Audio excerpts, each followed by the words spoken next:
Live. Right. Um, so let's just get started with these questions. Do one of you have Grisel's answers up by chance? I can pull it up right now. You emailed it to us, didn't you? Okay. Yeah. Yeah, I should have opened that and I didn't think on it. So let's still go ahead and start. And it says, vote individually. Should David raise money now? Yes or no? With the limited information I have, I mean, you'd need a lot more to really make a good decision. But with what I know and just some ideas I have, I just say sure, why not? Yeah. I definitely don't think that he needs to right now because he said he had 8 more months left that they wouldn't have to worry. So Yeah. I was leaning more towards the no. Yeah, he doesn't really need to. He doesn't have to. Well, didn't it say he only had 8 months of coverage left, and then after that he wasn't? It doesn't say what's going to happen after that, right? Right. He said that he'd need to get more funding. Yeah. So I vote yes, only because the one thing that he said in the whole case study was that he wished he would have done real time sooner. Had he had the money and the funding to do that, he might have done that sooner. So without knowing what's next in his business plan, like I'm sure he has another step. Maybe he could get going on that step sooner with the extra money, hiring the back-end developers of whatever he has to do and get that started. Whatever is next after the real time. Right. I don't know. Well, and I figured having the extra funding would help him maybe acquire some more customers or maybe jump into what the competitors are trying to jump into faster. Right. Well, that and they can expand to even more cities, hiring a sales force in other cities. Yeah. Grisel said no. Let me put an explanation for it. So because it will take a lot of time and they need to focus on their main customer base and evaluate the new customer landlords and how that would work out. Yeah, and I think it would also really depend on kind of the time and how much effort it's going to take. But if he could delegate that, kind of like he did all of the initial sales, and right. He was really concerned about making sure that those sales went through. So he did it all himself until one of his partners, finally kind of beat it into him that hey, you need to take a break, you need to let others take charge of some of these things. So if it was possible for him to kind of delegate that out, and if he didn't take responsibility for everything, I mean, I guess he still can take responsibility, but have others do some of those things. I think that's what I was going to go to. He has people to do the sales. He can actually focus on something else, He's got 8 other employees. Yeah. If he's got to go to meetings a couple times a week, whatever, with investors, he could have that covered. Yeah. I mean, if that's an option, otherwise, the result might be right. So there's just some unanswered questions in there for me. What was Grisel's answer again? He said no. He said no because it'll take a lot of time. But didn't in the case study, what is it? He said that somebody was offering to give him $5 million and he didn't want that much. Oh, the question was whether or not they needed that much right now. Yeah. I mean, do we really need that much? Is it too much? Is it too little? No, I definitely don't think he needs that much. That's just more than he has to pay back in the long run. Right. Well, is this an investor or a loan? I thought it was an investor. I think it's an investor. But $5 million coming in, that's also giving away your share. Equity share, right. Mm-hmm. And it's like, that's a lot. And that was another question I had because it said that down the road the shares would be worth more, and so obviously he wouldn't lose as much equity share. It wouldn't be as diluted, but how much does he want to keep? That's another thing. How much does he feel that, what percentage of the company does he own, and how much would it take from him? They didn't give us that information. Right. So maybe you can help me understand too. So like in B211, we did the cap sim stuff, and we learned about all like the working capital and like keeping inventory at a certain spot and having enough money in there. They don't actually have like a product on the shelves in this situation. So how much money, or what is it? Is it still working capital that he needs to have in the bank? What is that called? Like, he needs enough money to cover his options, right? Like his employees and overhead. Yeah. So, I mean, they never explain how much that is. They kind of ran through some numbers, and it was pretty lean. He didn't have a huge operation. The fixed variable costs were pretty low. So they gave us some numbers to play with, but I think those are kind of later in the question. Yeah. Okay. So in the funnel then, so why do investors care about customer lifetime value and the customer acquisition cost and the sales conversion data? Well,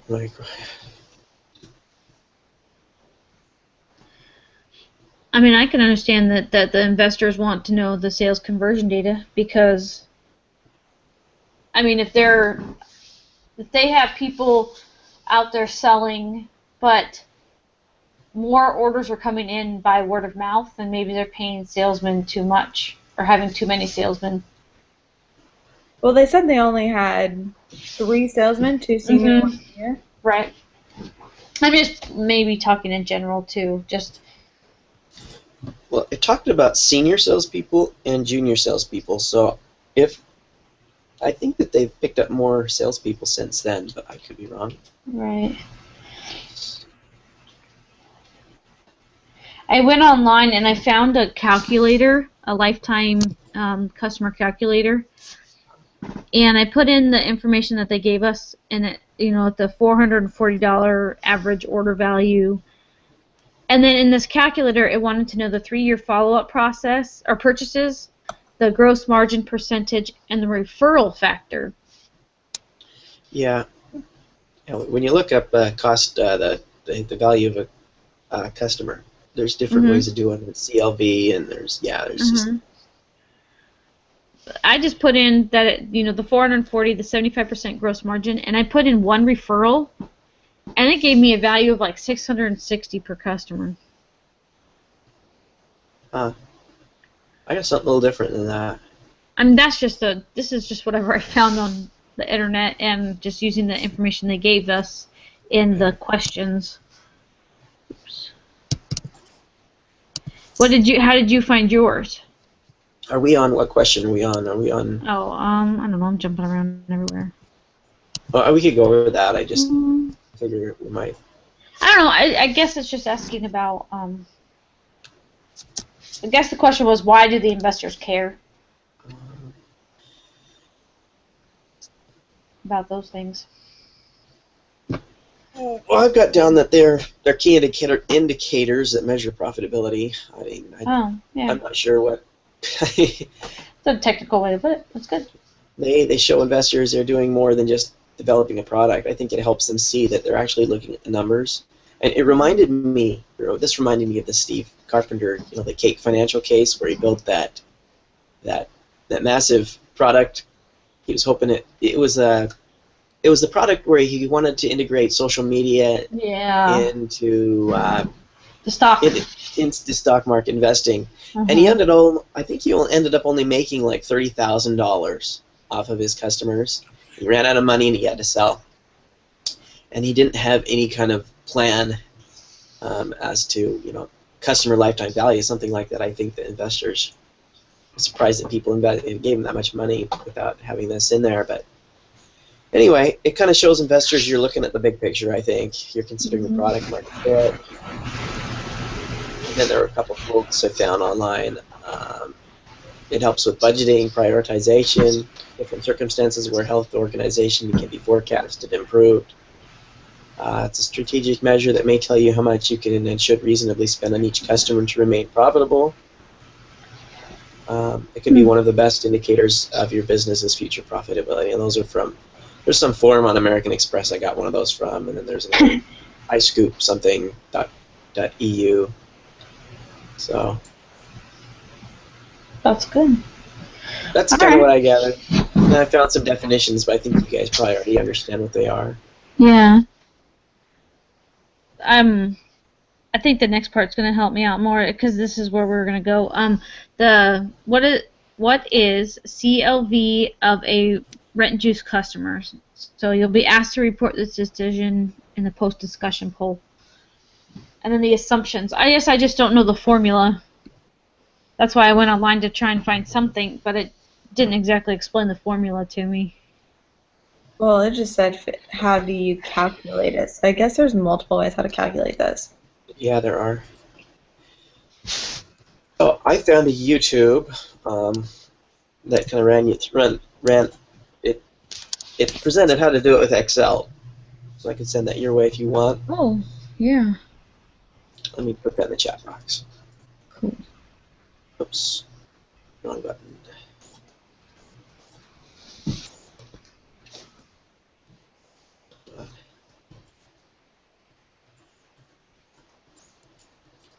Copy, paste. Okay, there's a... Cool. No, that's the wrong one. That's another one. Sorry. There you go. Okay.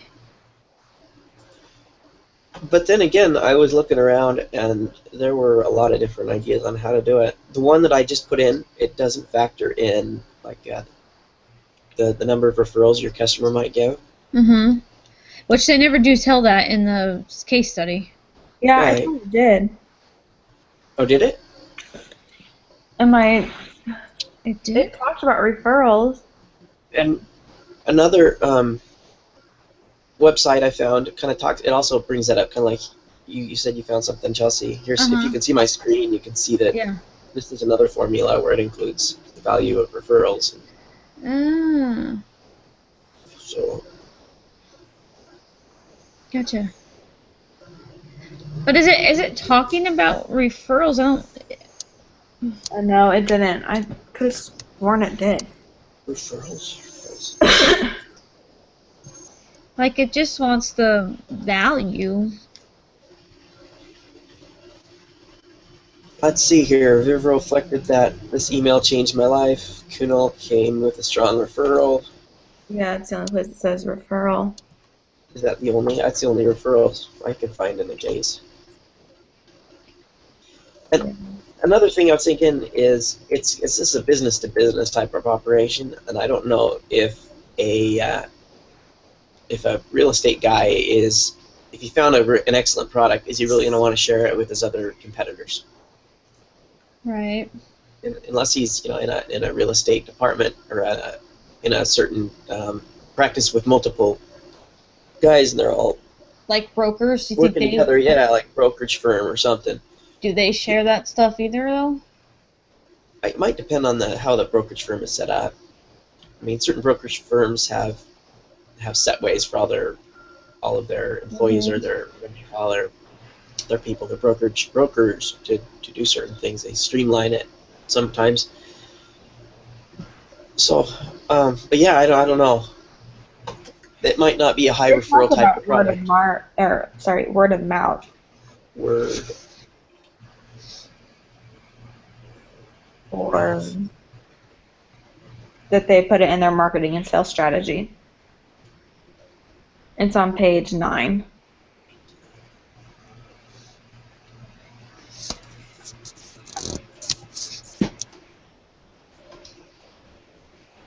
How much does that affect the formula? I mean, is it absolutely necessary?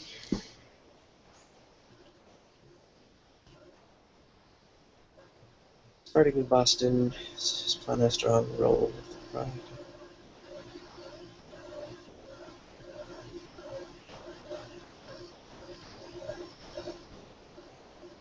It's true. It does talk about it, but it doesn't give any numbers. It doesn't give any numbers. I just said it talked about it. Yeah. I in my calculations, I'll probably just do it without, and then I'll just say, hey, because there are multiple ways of calculating it, I'll use one that doesn't require that, and then I'll just say, hey, the word of mouth thing will increase it. So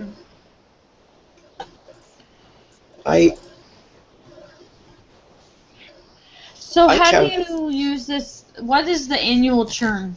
I don't know what that is. the annual churn rate is.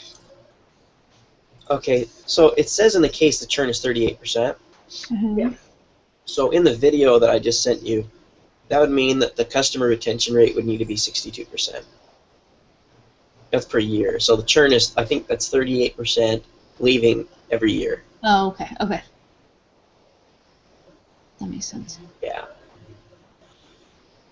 So my CLV came to $8,000 right here. Wow. Yeah, that's a little different than mine. So I have that. Well, yeah, my formula didn't ask me for the acquisition cost though either. So I've got, it's the average lifetime in years times the average customer profit. So that's after, and that would be after cost of goods sold. So that'd be the gross margin minus the average acquisition cost. So how much it costed to originally bring the customer in.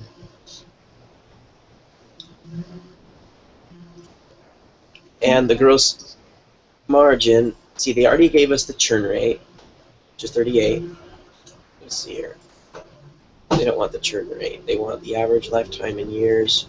So that means that it would be 1 minus, or 1 divided by the 38%. Right.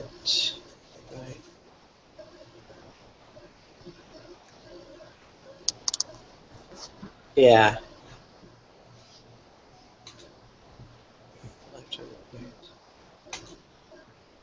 So 2.63. And then Because the I just use a calculator online. And average. my number's a negative. All right. What figures? What website are you using? Can I? It's called customerlifetimevalue.co. .co. Yeah.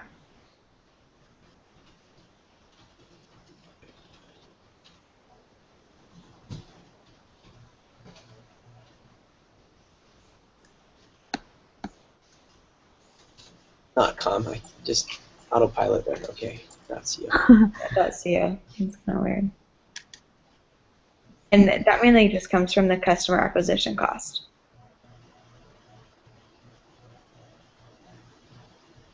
Average order value. Repeat purchase rate. Seems like I've been here. Acquisition cost. Well, They don't give us. Is it the average order value per year that they're saying? Average order was 440 per customer. Right. So it'd be, that's per monthly. That's did you multiply that by 12?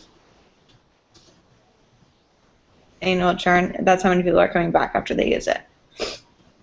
That's what I thought with that. And then the customer acquisition cost, that's where it kills it. Because if I take that out, because it's not really needed for the calculation, it's positive.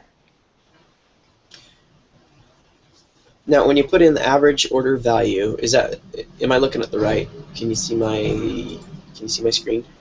Yeah, that's what I'm looking at. Okay. What do you put in as the average order value? I put in as 440.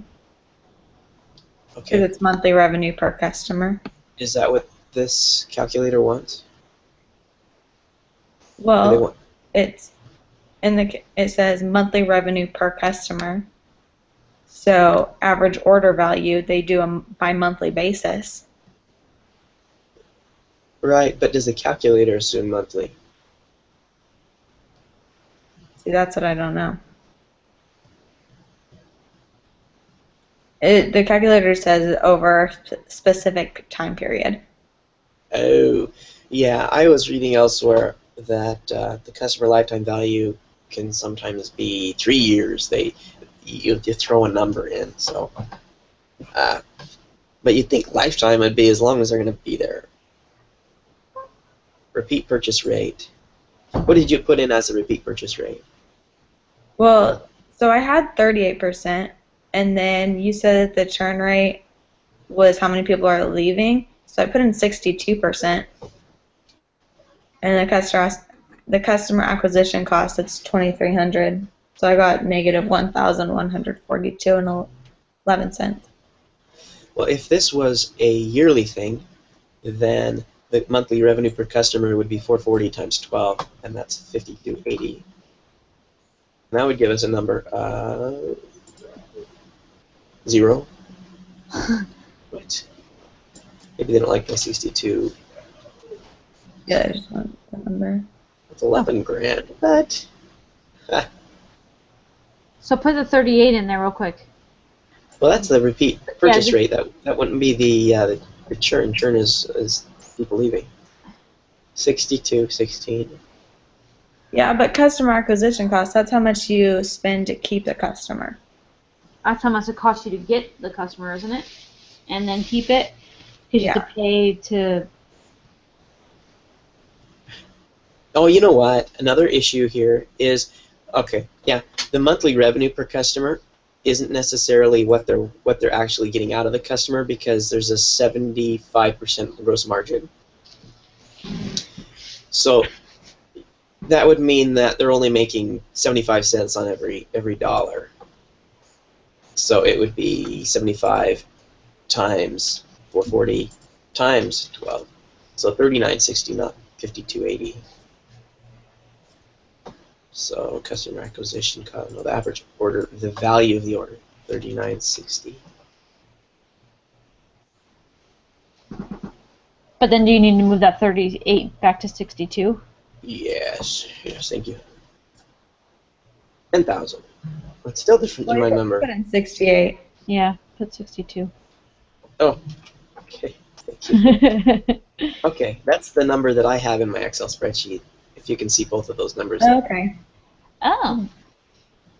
So 39.60. Yeah.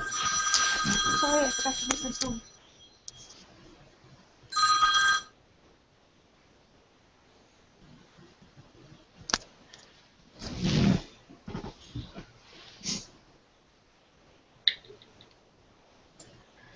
Huh. So it just depends on... Oh, yeah, I feel like it's a flimsy... That it's something you put in there if your formula agrees with you. If your formula agrees with you. Like, you're going to want to use your customer lifetime value if it's a higher number. Yeah, you'll avoid using it if it's bad. Just don't even show the investors. But it's kind of flimsy because there's multiple ways to get it. Well, I think generally it was somewhat the same. It's just some of them added like the referrals. If you think that your customers are going to give you so many referrals down the road or whatever, then might add more promises. Like this formula is the number of customers, number of years customer remain active, times annual variable contribution per customer. So that's really the same as the formula we've used, except on this one here, they're also using the value of referrals. So they're just adding the referral aspect of it. Gotcha. If you Google how to calculate CLV, I think they're all going to be pretty universal. I actually did, and I copied a whole bunch of pages into my... Oh, that's how value increases CLV. Just Google it again. How to... Yeah, see, my calculator that I pulled up just asked me the average order value, the 3-year follow-up purchases, gross margin percentage, and referral factor.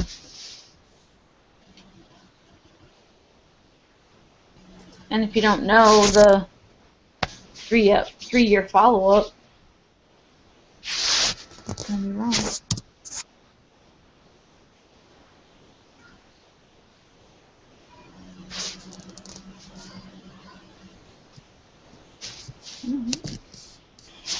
Like here's another one. CLV equals, you got the average monthly transactions times average order value. So really just how much they're bringing in. The value would be after, the cost of goods sold are taken out. AGM, average gross margin. Yeah, so you take it, multiply it by the gross margin, 75%. Multiply the total sum of that by average customer lifespan in months. So I think it's pretty universal. I think just some of them add the referral aspect.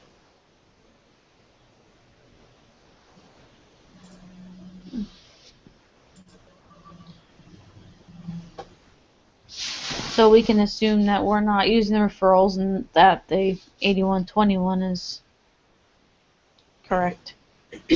Well, is a roughly around what it's going to be. That's what I think. And then, if you're going to add anything like that to your analysis, I would just say this is, minimum, and if they're going to add referrals, if they're going to have a high referral rate, then the customer lifetime value is definitely going to be higher. So. That's cool. Now I understand that a little bit better. So glad I joined this group. Okay. So it looks to me like it's in the positive. It looks good. Yeah. All right. How well is the sale funnel at Rentjuice working? What can you think of to improve it, and how can you reduce your CAC?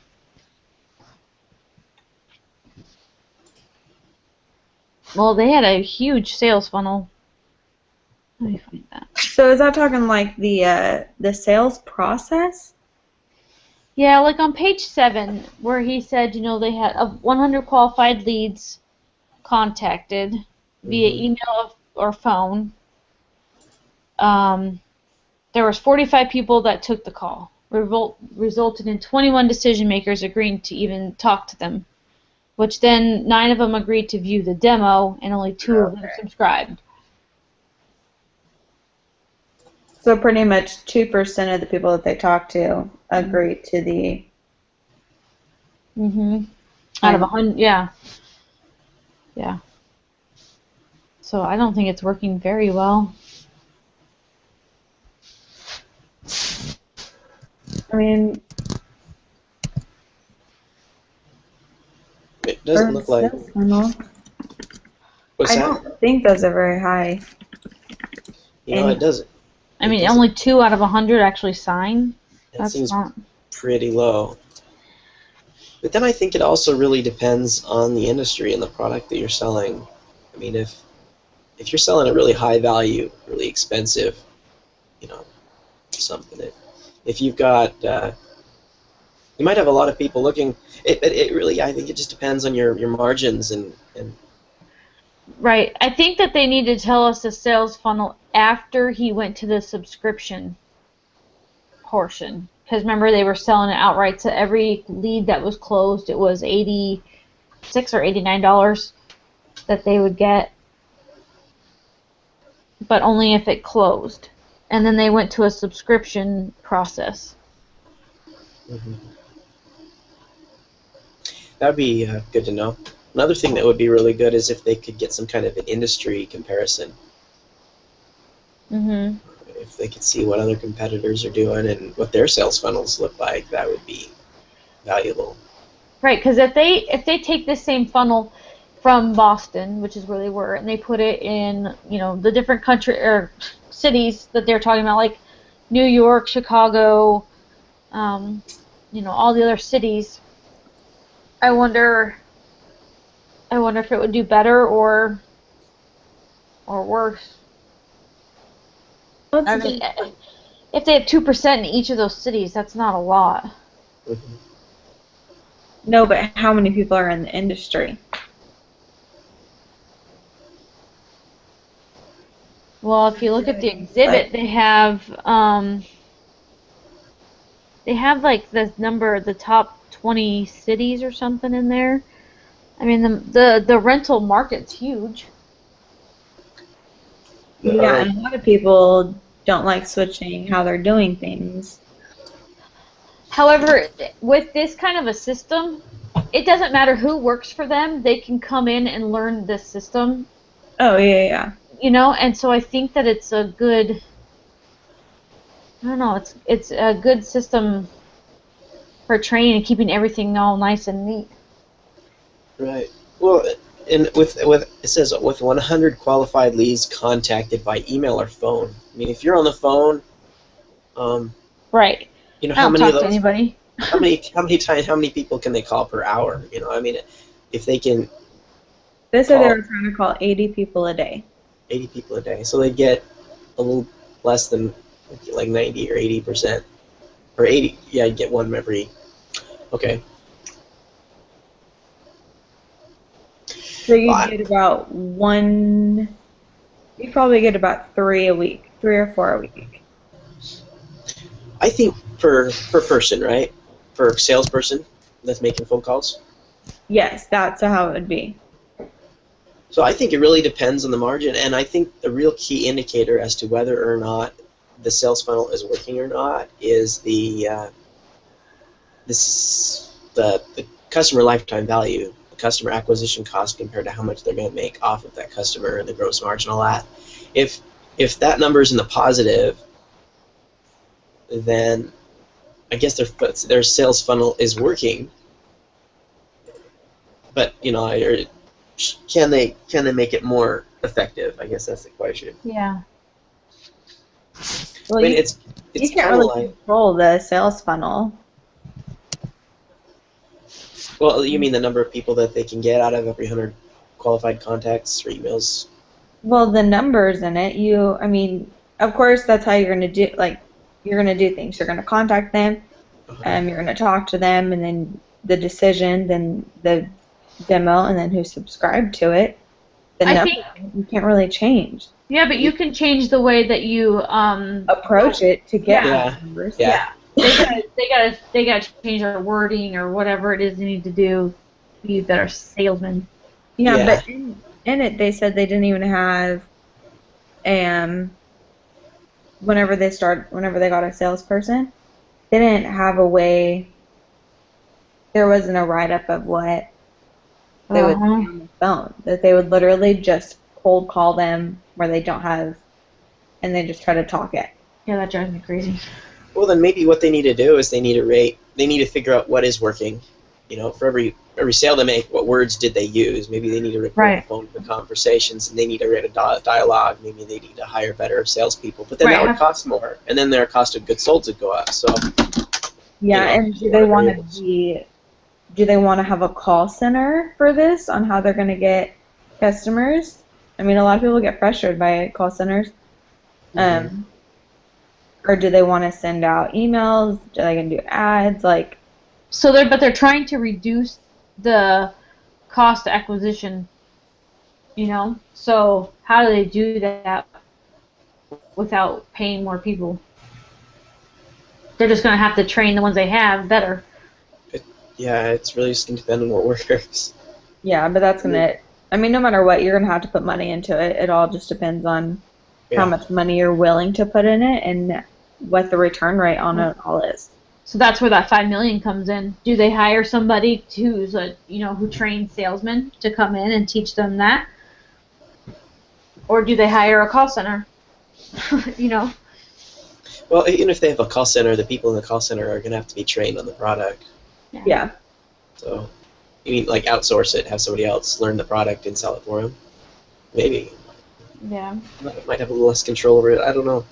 But this seems like a hard product to sell over the phone because most of the people that they talk to, they're kind of hesitant at first until they get into the logistics of it. Like, okay, you can develop the product. Oh, okay, that's going to make a difference. Yeah, they almost need to have outside salespeople. Yeah, they should probably have going door to door. I mean, going around to all the brokerage firms and. Because you could almost hire that out city to city too. Well, you could probably do it you have somebody who lives in that city. And stuff. Yeah, there's lots of ways to do it. Well, another thing is their new product that's targeting landlords. Mm-hmm. It's free to the landlords, and it would give the landlords that didn't tell their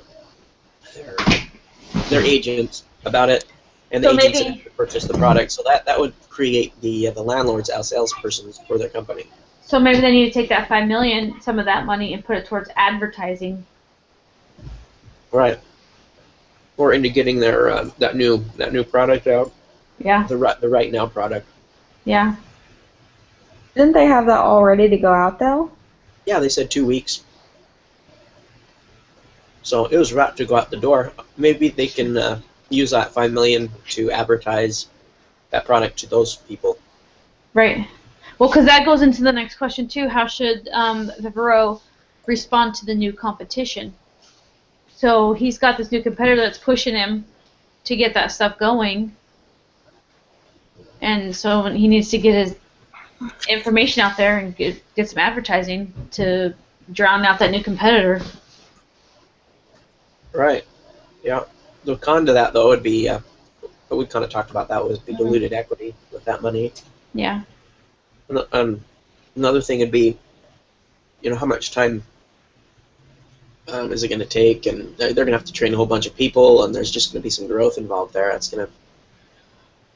Yeah, I guess you'd have to figure out how long it would take to make that $5 million, just make it worth it in that equity. Well, if they took the $5 million, and if their customer acquisition cost was $2,300, I figured the average customer profit that they could acquire new customers. I've got that they could acquire with that $5 million at that number, 2,173 customers, and if you multiply that times the average customer profit, you got a life or times the.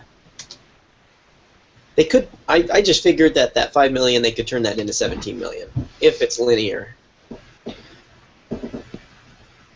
Hmm. 5 million new customers. Let's see, the new customers divided by the average acquisition cost. So that's 21,000 customers. There shouldn't be a dollar sign there.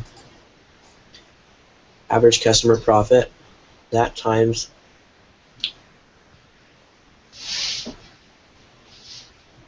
Okay, so in the case study, it's December 2010,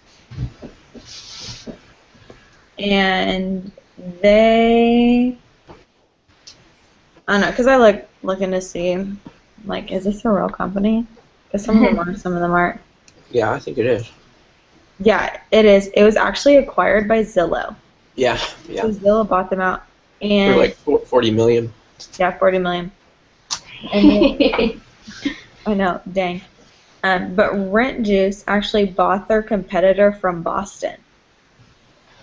Oh. 2011, and they raised $6.2 million. Okay, I'm not doing any typing, but I've got on here that they could buy them out. Right here. Oh. That would create a larger market share. Yeah. It might also add additional value proposition insights. But that's what it looks like they did. Good show. Well, Wow. that's my answer now. Like for George answer. We need to cut that out of the YouTube video. I don't know how to edit this, so sorry. But that still doesn't tell me whether or not it was a good idea. I mean, eventually they were acquired by Zillow for $40 million, but if they didn't buy that customer out and did other things, maybe they'd be worth more. Well, I think it was good for them to do it because that cuts out your rival. Right. Yeah. That gives you... That acquires all their knowledge and what they were planning on their business plan. Yeah. The next step for them.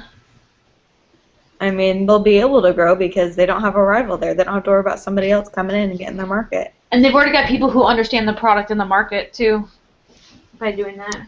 But then how much is it going to cost to buy them out? And could they have just gone to another market? Or maybe they could have taken that money and hired additional sales force?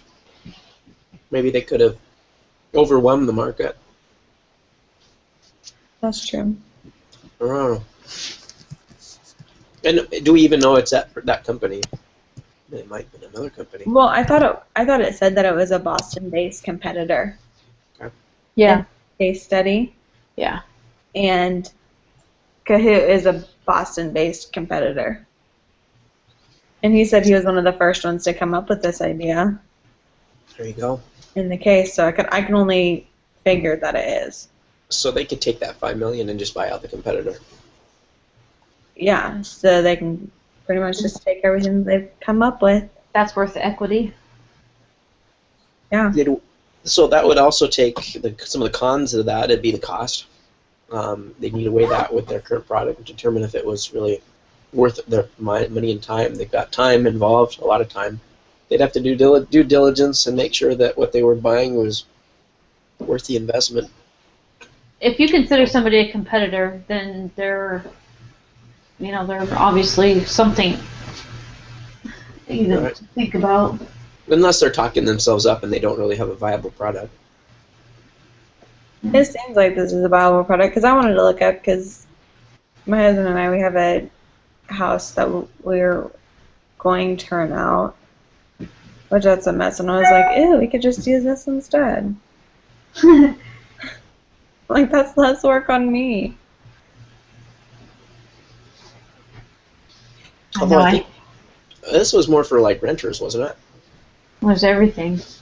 It did everything because it worked with the landlords to find the renters, and then once they got the two parties together, it helped with the Leases.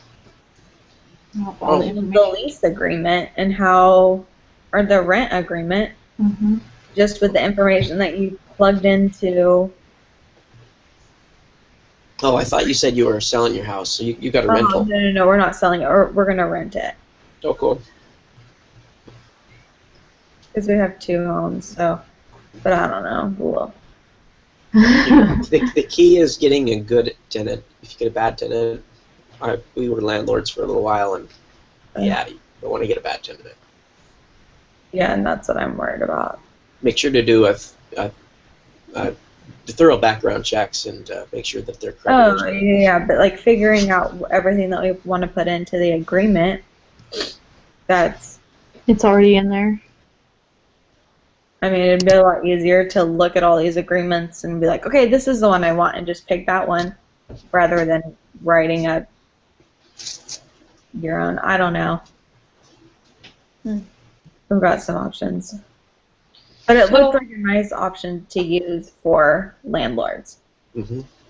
If it's free, yeah. Yeah.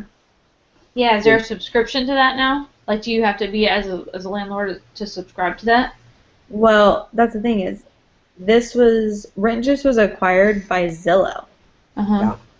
And Zillow, let me see here.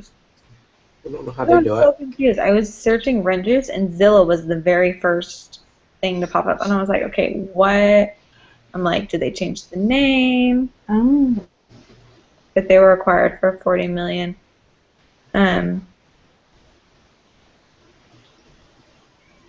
I haven't really looked into.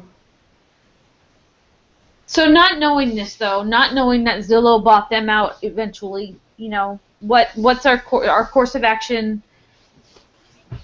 as a group would be what? I'm not sure what question. Like, so how should he? It's under how he should respond to the new competition. So we talked about like what what. Well, it just makes sense. They got the money right there, and they got the competitor right there. So let's just buy them out. Yeah. Okay. Or I'm really. There's so much information that's not given. I really don't. It doesn't matter to me.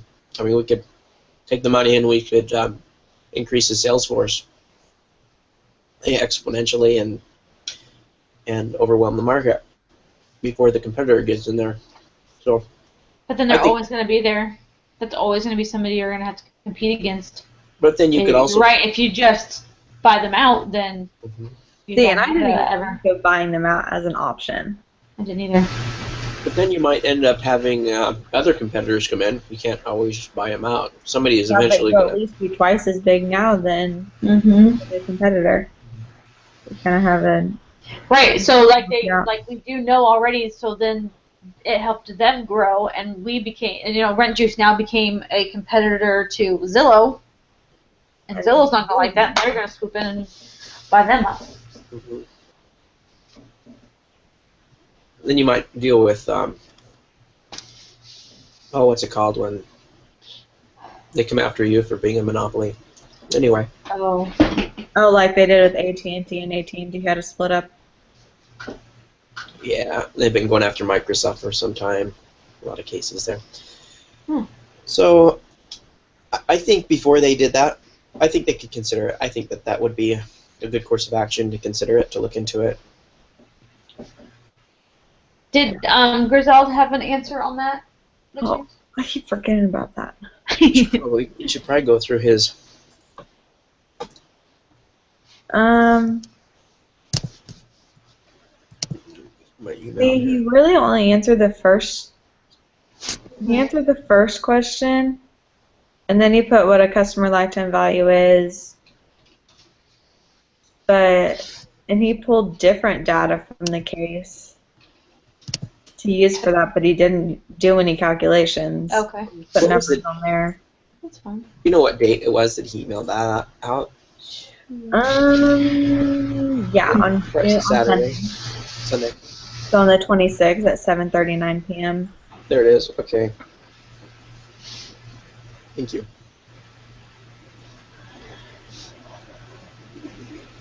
And then for the funnel question, he just copy and pasted the funnel. Yeah. Okay. Just want to make sure we got him in there. Did we go over questions? How can you reduce cost of customer acquisition costs? We started to. Like we kind of went in and out of it. Yeah, because we talked about the sales. Yeah, the call center. Yeah. So I figured that, I mean, you can do a lot of different things to reduce that. With all other things equal, you could acquire more customers, and that way your costs are distributed over a bigger, pool of customers that you have.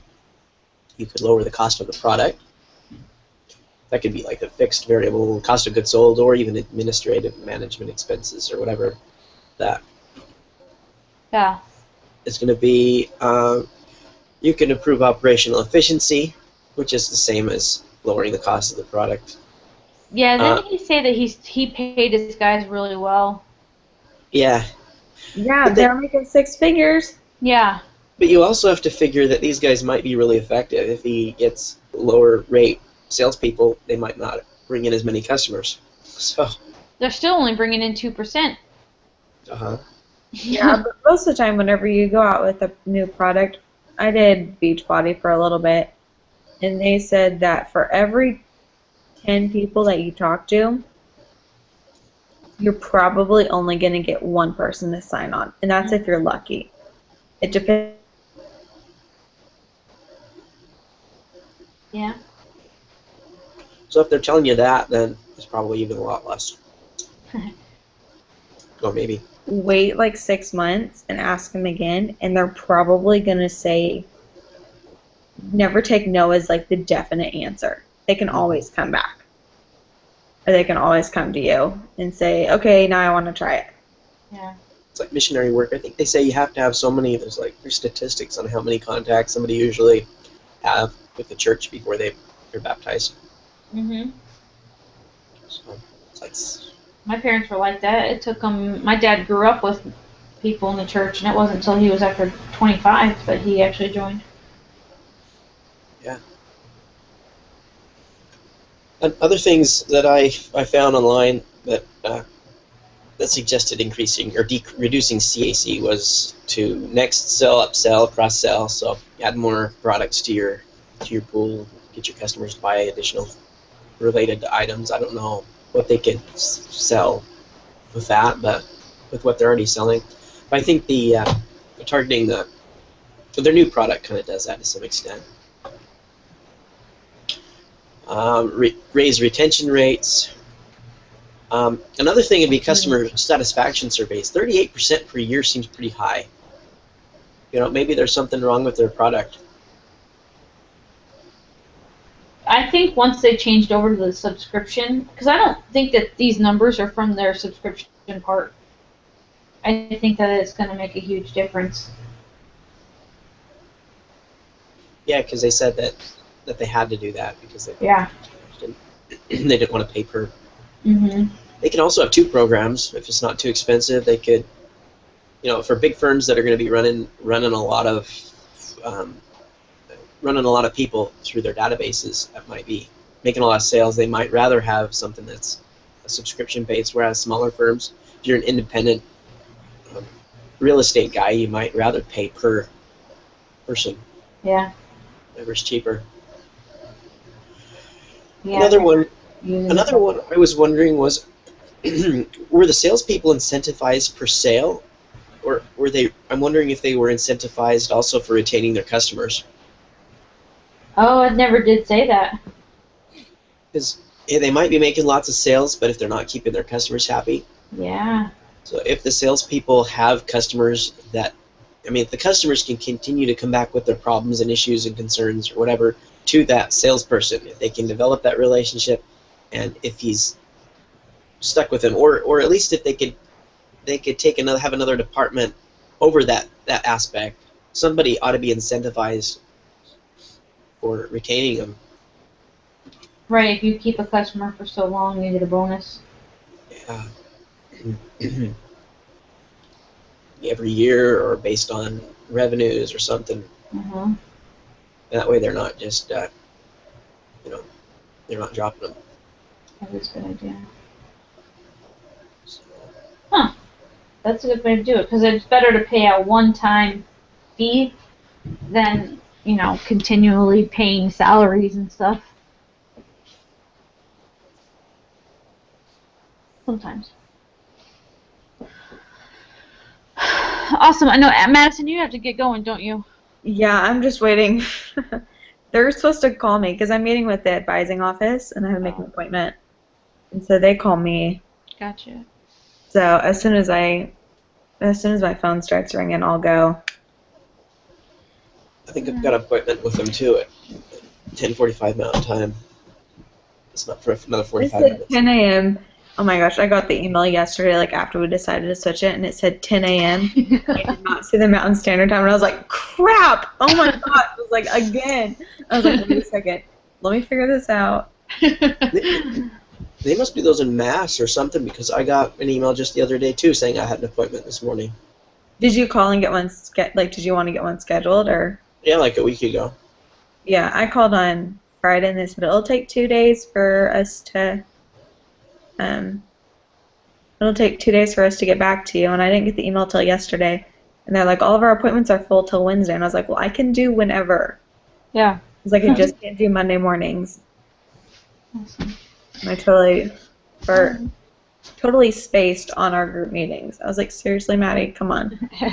Oh, you're good. Are we done?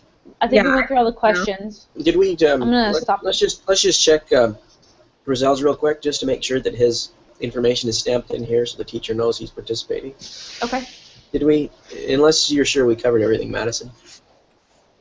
Well, I checked Grizel's. He really only answered the first question. I mean, he put stuff in for the other ones, but it was literally just copy and pasted from the case study.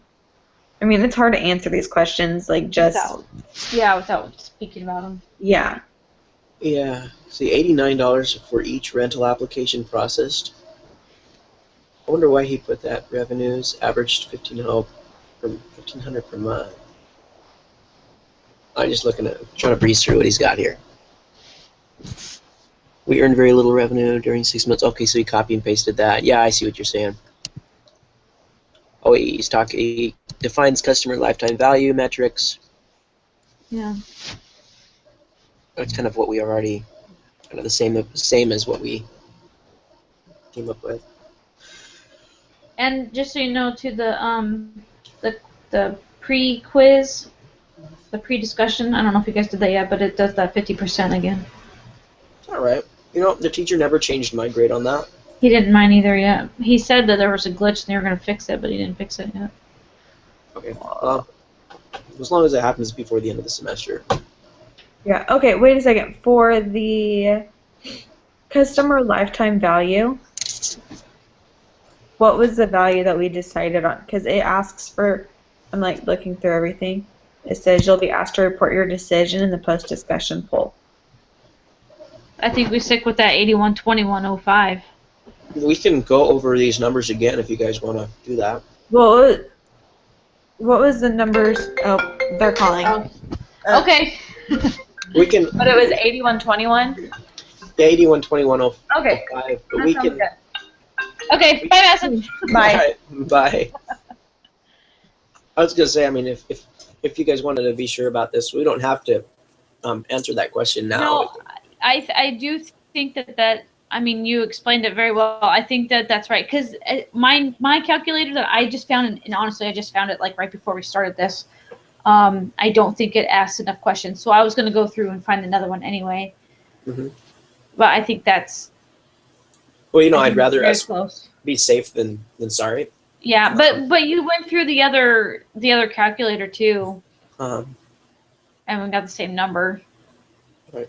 If we want to find another one though, you know, and if that can be verified, Yeah. that might even be safer. So it's whatever you want. Yeah. Okay, I'm gonna stop our broadcast though. Okay, awesome. Okay, awesome.